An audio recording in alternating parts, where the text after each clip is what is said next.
It's Friday. It's good to see you today as the week comes to a close. I hope everything has gone well for you.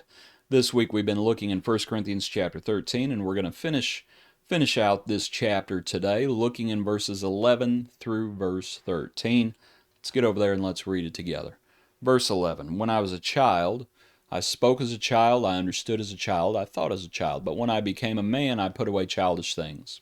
For now we see in a mirror dimly, but then face to face. Now I know in part, but then I shall know just as I also am known.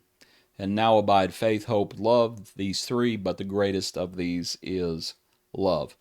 So Paul uses this figure, and spoke yesterday about the idea of the church being in its infancy, and the church was maturing and needed to mature, frankly, and they needed to be pointed that way. And Paul uses this analogy, this metaphor. And I'd like for us to consider it today within these verses. To look at it says, let me get back over there. When I was a child, I spoke as a child. Now, how does a child speak? And we might consider if you did not have, because the Corinthians were focusing on speaking. They thought the gift of tongues was the best thing since sliced bread, and they didn't even have sliced bread back then. But they thought the gift of tongues they thought it was the best gift. So here as Paul uses this analogy, it's interesting that he starts with, when I was a child, I spoke as a child.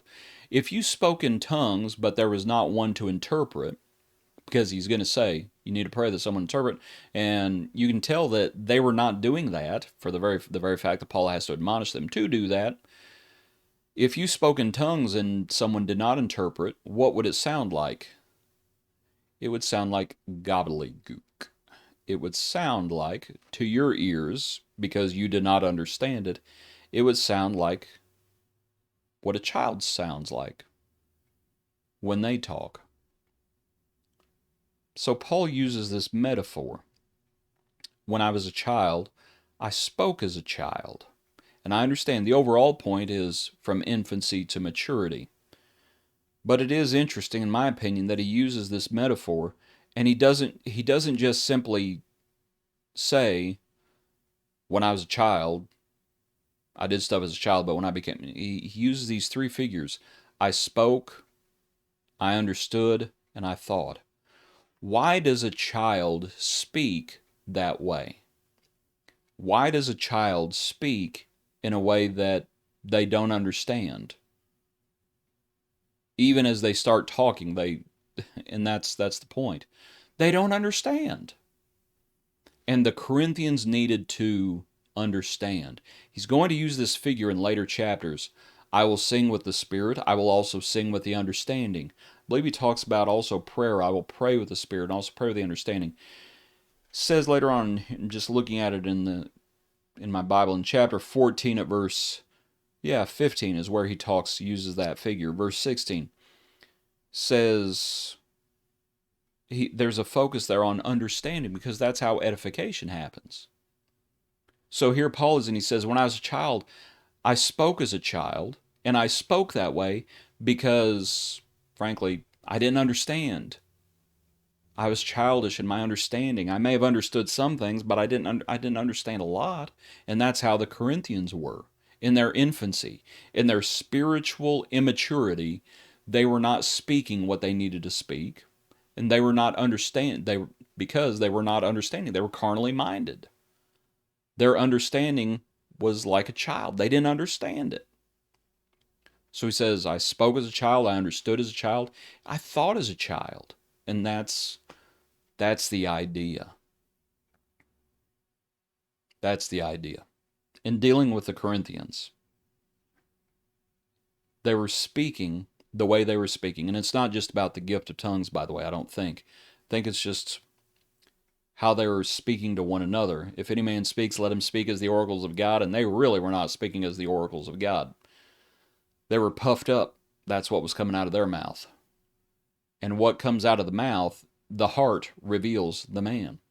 They were speaking this way because their understanding was darkened, because they were carnally minded, and they were not receiving the things of God, and it was affecting their thought process and everything else. And then he goes on and he talks about knowing. Verse 12, and I'll put it up on screen. Verse 12, now I know in part, but then I shall know just as I also am known.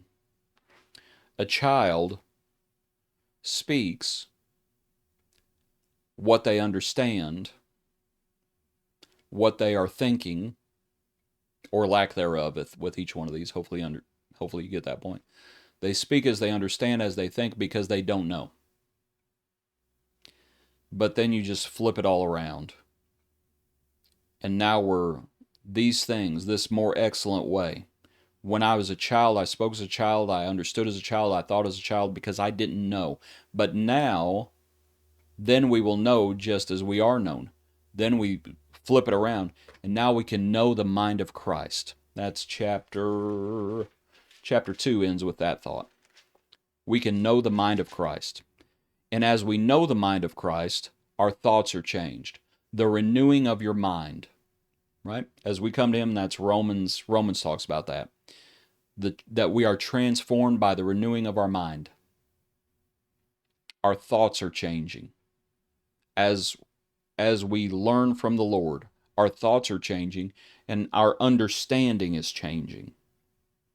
And as our thoughts change and as our understanding changes, then all of a sudden our speech changes.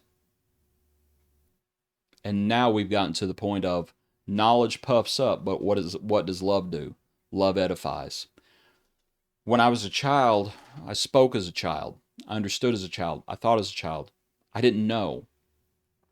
Now I know. Now I'm thinking differently, I'm understanding differently, and now I'm speaking differently. Knowledge puffs up, but love edifies. When I was a child, but I'm not a child, now I'm going to put away childish things. Before, it was just in part. I didn't know. I didn't understand. I wasn't thinking, and therefore I wasn't speaking. Because it was all impartial. That's not the word I was looking for. In part. But now we know. And therefore we share, we love, we edify. Because things have changed. Things have changed to a more excellent way. I hope this study of chapter 13 has been helpful for you as we've gone through it. I've enjoyed it myself. Hope you have a good weekend, and I hope you tune in Monday for another brief look into God's Word as we look into chapter 14, Lord willing, of course. Thanks for tuning in today.